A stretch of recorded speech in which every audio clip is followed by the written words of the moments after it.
মানুহে কয় জীৱনত কিবা হেৰুৱালে কিবা নিশ্চয় পোৱা যায়, কিন্তু জীৱনত বহুতেই হেৰুৱালোঁ, পিছে আজিলৈকে একো পোৱাহে নহ'ল। জীৱনত যি যাক ধুমুহা পাৰ হৈ গ'ল তাকে ভাবি সময় নষ্ট কৰিব নালাগে। বৰ্তমান যিখিনি আছে সেইখিনি লৈয়ে জীয়াই থাকিবলৈ শিকক। সফল সেইজনেই হয় যিয়ে বেয়া পৰিস্থিতি আৰু বেয়া অৱস্থাটো কেতিয়াও হতাশ হৈ নপৰে।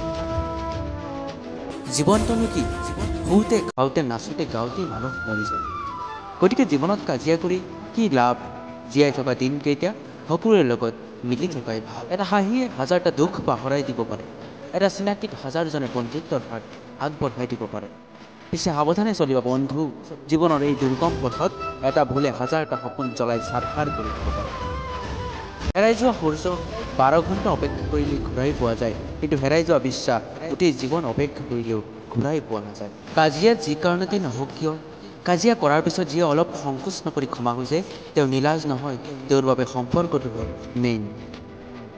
জীৱনৰ অন্য নাম হ'ল সংগ্ৰাম। সংগ্ৰাম অবিহনে জীৱনেই হ'ব নোৱাৰে। সংগ্ৰাম বা সংঘাতৰ সৈতে যুঁজি যুঁজি যি সাহস, মনোবল আৰু প্ৰেৰণা লাভ কৰে সিয়ে তেওঁক অসাধ্য সাধন কৰাত শক্তি দিয়ে। মনত ৰাখিবা, শান্তিৰ দিন পাবলৈ হ'লে দুখৰ দিনৰ লগত যুঁজ কৰিবই লাগিব। কেতিয়াও প্ৰতিশোধ লোৱাৰ কথা নাভাবিবা। ইতিহাস সাক্ষী আছে, কোনোবাই তোমাক বিনা কাৰণত কষ্ট দিলে এদিন নহয় এদিন ইয়াৰ শাস্তি ভুগিবই লাগিব, আৰু ভুলৰ বাবে অনুতপ্ত হ'বই লাগিব।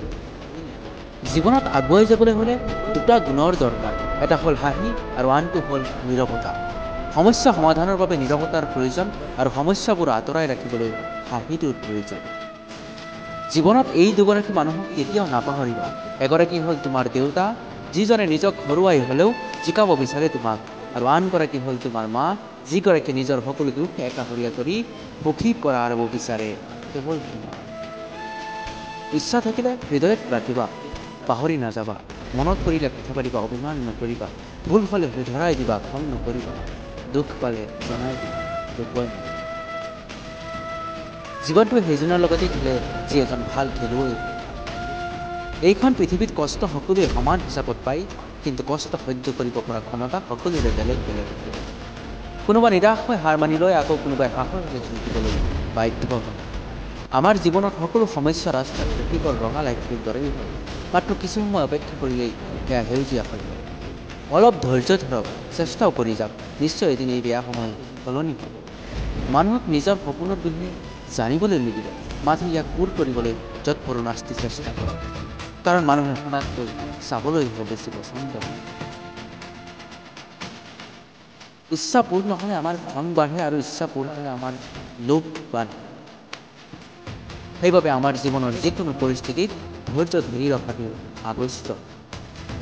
সফল মানুহবোৰৰ তেওঁৰ উজ্জ্বলতাখিনিহে মানুহে দেখা পায়, কিন্তু ইয়াৰ বাবে তেওঁলোকে কিমান যে এন্ধাৰৰ সন্মুখীন হ'বলগীয়া হৈছিল সেয়া কোনো লক্ষ্যই নকৰে।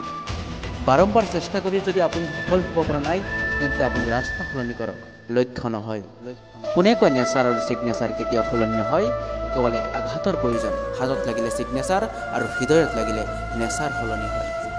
বুদ্ধিমান লোক সেইজনক কোৱা নহয় যিয়ে নেকি ইটাৰ উত্তৰ শিলেৰে দিয়ে।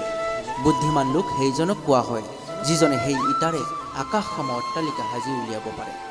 ভাগ্য নামৰ কোনো বস্তুৱেই নাই এইখন পৃথিৱীত, আমি তাক তৈয়াৰ কৰোঁ নিজৰ কঠোৰ পৰিশ্ৰম আৰু একাগ্ৰতাৰ দ্বাৰা। জীৱনত আমি যিটো বিচাৰোঁ সেইটো আমি কেতিয়াও সহজতে নাপাওঁ, আৰু জীৱনৰ সত্যও এইটোৱেই যে আমি সেইটোৱেই বিচাৰোঁ যি পোৱা সহজ নহয়। জীৱনত কেতিয়াও অন্ধকাৰক ভয় নকৰিব, কিয়নো তৰা সদায় অন্ধকাৰতে জিলিকি উঠে, আৰু যদি আপুনি বিচাৰে তৰাৰ দৰে জিলিকিব, তেন্তে আপুনি সেই তৰাটো হ'ব পাৰে।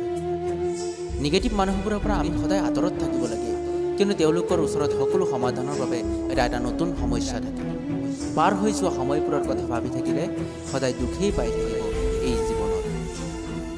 যদি আপুনি সেইজনৰ সন্ধানত ঘূৰি ফুৰিছে যিয়ে আপোনাৰ জীৱন সলনি কৰি দিব, তেন্তে এবাৰ গৈ আইনাত নিজকে চাওক, যাকে দেখিছে তেওঁৱেই সেইজন মানুহ।